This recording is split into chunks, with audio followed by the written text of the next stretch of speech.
Hello, my beautiful friends. Happy Wednesday.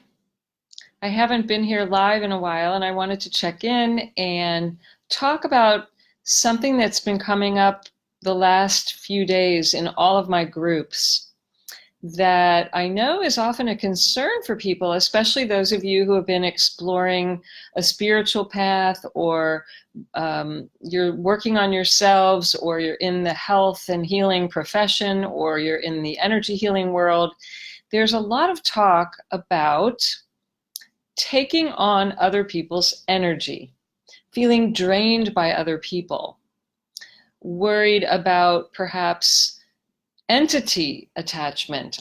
I hear this a lot, and it's on people's minds. And especially if you're a sensitive, empathic person and you can feel other people's feelings, this tends to be a concern. And I know it's interesting because it really relates to pain. A lot of times, what I have found in working with so many people suffering from pain of all types is that they are very empathetic and often sympathetic. And so they have friends or family members or clients or patients, and they feel the feelings that other people are experiencing. And oftentimes, if someone you know or someone you love in particular is going through a hard time, and perhaps they feel depressed or sad or anxious or embarrassed, ashamed, guilty, full of anger and rage, these are emotions that most people are uncomfortable with. And a lot of health and healing practitioners, or just loving, kind people that you are, you might be feeling this and sensing this from the people around you. I had a woman say to me yesterday that she will walk into a room and all of a sudden just feel drained by all the people there. Hi, Val. Glad you're here. And see, Val is saying that this is true, so you can relate. If you feel drained by other people's energy, here's what I want you to know. Other people, or let me back up. If you feel drained, if you feel you're in a great place, and then you go and you have a conversation with someone, and then you start to feel angry, or you're feeling depressed, or you feel sad, and lots of times you might literally think that you have gotten something, caught something like the flu from the people you're around. So here's what's happening, though. I think there's a misunderstanding about all of this. If you don't resonate with what's going on for that person in some way yourself, it won't bother you. If you haven't fully healed from your own resentments or angers or frustrations or grief, losses, if you have a lot of fear and you haven't resolved that within yourself, then when you're around other people who are expressing this, similar emotions or similar experiences, which starts to tap at you, it taps at your unresolved emotions as well. And it brings it bubbling up, and darn it, you've been trying really hard to keep that stuff down, maybe for a long time. Maybe you don't like feeling grief. You know, when I work with people all over the world, and I find the same things, which is, oh, I'm afraid if I start crying, I'll never stop. Oh, I don't want to let the anger come up, because what if I get out of control and I just ruin everything, or I can't stop? What if I can't function and I can't work? And then how am I going to take care of my kids or earn a living or pay the rent? You see, people are afraid, maybe you can relate to this. People are afraid of feeling out of control. And there are certain emotions that get judged as bad or wrong. Maybe you were shamed as a child. Big boys don't cry. Be a good girl. Grow up. Stop that anger. There's no place for anger here. If you don't have anything nice to say, don't say anything at all. You know, things like this, we learn to shut down our emotions, and we have emotions confused with the behavior. feeling angry. Hi, Martha. Hi, Lori. Glad you guys are here today. Please post your comments below as I share this. I know you guys will relate. We've talked about this in our groups. If you grew up in a family where certain emotions were okay and certain emotions were not okay, you learned to shut yourself down. You learn to start denying, suppressing, repressing, holding back, censoring yourself because you didn't want to get hurt or punished or yelled at or criticized. You know, you wanted everybody's love. Isn't that the truth? We all want to be loved so badly, we're willing to shut ourselves down to get the love. And unfortunately, as you may know, it doesn't work that way. You can't shut yourself down and experience love at the same time, because the most important love comes from you honoring you. So we have to unlearn a lot of things we got in childhood many times, where we gave away pieces of ourselves unknowingly. You didn't do it on purpose, but we unknowingly lose pieces of ourselves until, wow, there's like nobody left. There was a time in my life where I felt completely lost, didn't know who I was at all. I told one of my groups earlier today, I couldn't order from a menu at a restaurant.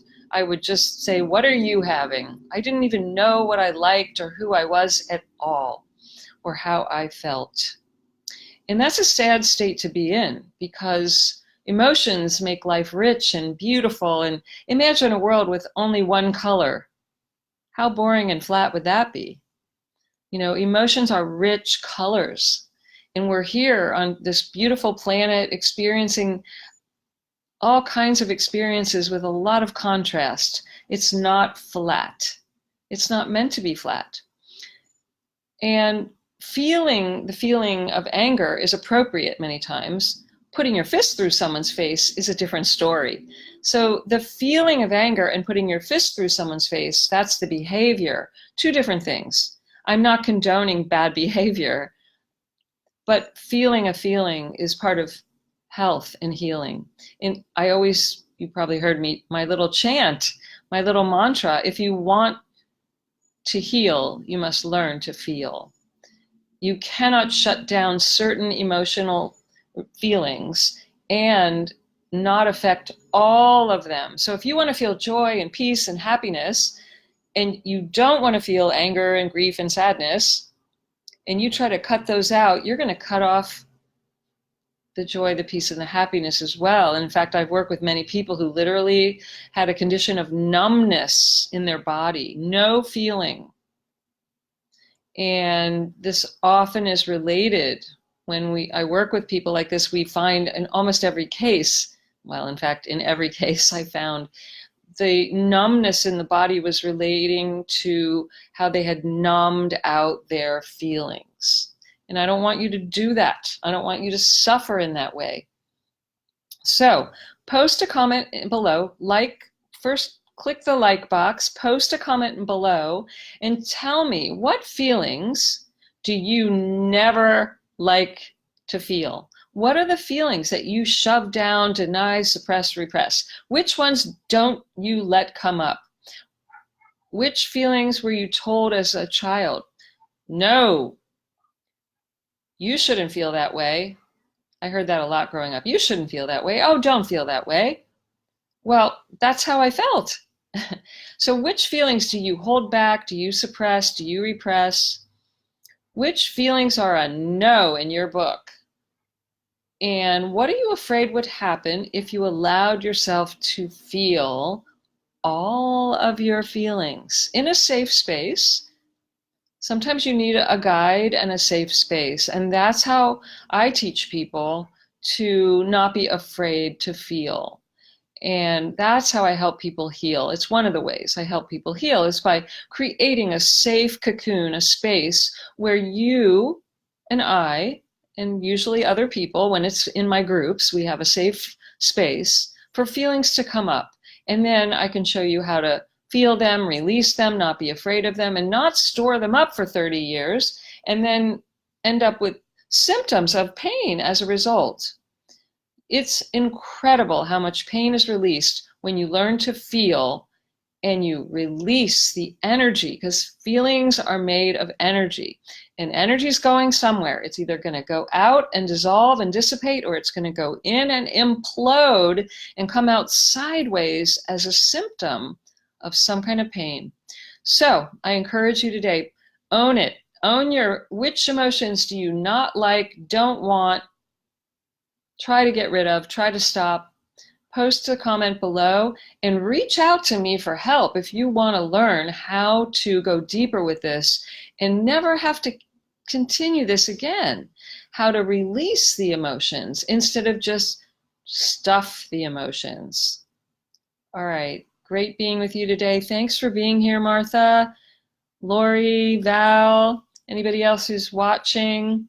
Come back, check it out, share it with your friends. Invite other people to our group. Let's get the conversation going. It's been a little lifeless in here, and I take responsibility.